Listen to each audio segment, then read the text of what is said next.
I'm Dr. Ryan Stanton here at the Marquis Cancer Center, and this may be the middle of the day and Dr. Fedek looks very professional, ready to treat his patients, but the day started much earlier.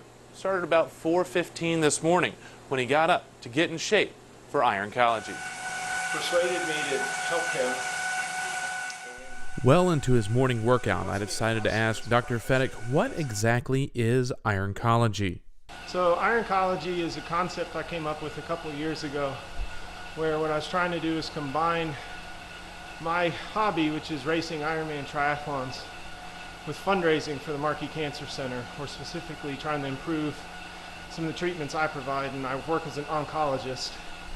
So I just combined them, so Ironcology was that blend. As we keep going, I've now raised about $250,000, all of which goes to the Marquis Cancer Foundation, primarily devoted to patient care. This type of dedication takes commitment. So what exactly does the exercise and training schedule look like for an actively working board-certified radiation oncologist who participates in triathlons? I get up pretty early. Most days I'm up at 4 or 4:15. I get in a pretty decent workout in the morning. I finish by 6 a.m. just before my kids wake up. Go to work throughout the day, usually leave at about 5:30, 6 o'clock. Spend a couple hours with the kids, and then once they go to bed, it's usually another hour, hour and a half in the late evening before I go to bed. I got up today at 4 a.m. It's now 5:30. I've been on the bike an hour 15. The big question is the level of success. How successful has Ironcology been in raising money for cancer care? The very first project that I fundraised for was trying to build a whole new radiation therapy treatment suite.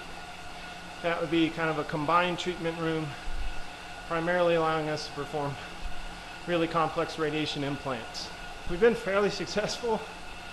In 2014, my first race was Ironman Louisville, where I raced as the final starter and raised money per person that I passed. In the first race, I raised $54,000. Our original goal, honestly, was pretty modest, just 15 or 20. And I think the long-term goal, we thought we could maybe raise 50,000. But before the end of that year, I had ended up raising 141,000. And as we keep going, I've now raised about $250,000. Dr. Fedek says that current treatments are making advances, but the future may lie in our own immune system. The current trend with cancer treatment, at least, is really starting to explore immunotherapy. Or if we can't necessarily find a cure with the chemotherapy agents, or is there no such thing as a right chemo combination, it's trying to look at, well, what can we do to enable the body itself to start fighting cancer? So a lot of the newer treatments that I think we're going to be seeing very soon, maybe even as early as in the next 2 to 3 years, are going to be focusing on activating the immune response to actually start fighting the cancer, so that maybe in that situation, when we go back and we use our conventional chemo drugs, some of our surgeries and radiation will actually have a higher chance of curing these patients. To get an idea of the treatments, I joined Dr. Fedek at his office at the Marquis Cancer Center to see some of the tools that he uses to help battle cancer. Right now we're in the ground floor of the Marquis Cancer Center Roach building.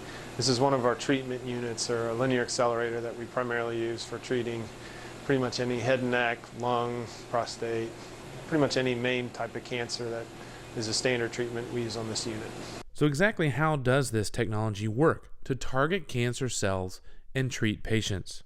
Basically what it does is it takes the electric current out of the wall, the same electrical outlet that you would use to power a TV, and it uses it to, in a long roundabout process, to create its own radiation by raising that electric current very high to several million volts and then converting that into radiation. This is something that you cannot see, smell, hear, feel, or taste. The radiation enters kind of in a focal pathway, just like a laser beam would be if you had a laser pointer. It enters that part of the body, and it's able to interact with water, and in the process of interacting with water, it actually generates free radicals that tends to damage the cells in its pathway. Now, one of the unique things that allows radiation to be very effective at treating cancer is that most of the damage that happens from radiation to our normal cells, they're able to repair it. Whereas most of the damage that's caused to cancer cells, they're not able to repair the majority of that damage. One of the bigger questions is, how do you protect sensitive tissues, those tissues that are normal that we want to save and protect, that lie around cancerous cells? So for example, if you want to treat a tumor that's next to, like my hand, and avoid something that's next to it, well, you use all of these beam angles and not the ones that would otherwise pass through what you're trying to avoid, or the opposite way.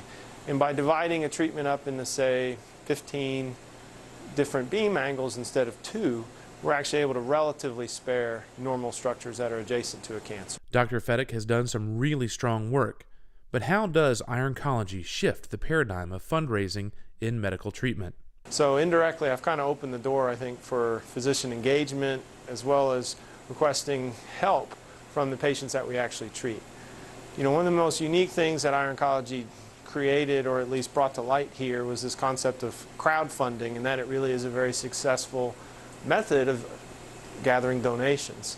You know, the original idea I had with ironcology was just to raise a little bit of money that I could then go to some very large potential donors and ask for large amounts.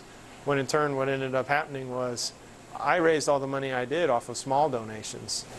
Ironcology brings together a great mix of medicine and desire to help patients through an interest in exercise. Dr. Jonathan Fedek and his wife Shannon work tirelessly for their patients to help them get better, feel better in advanced cancer treatment. I'm Dr. Ryan Stanton, and this has been a Tools of the Trade.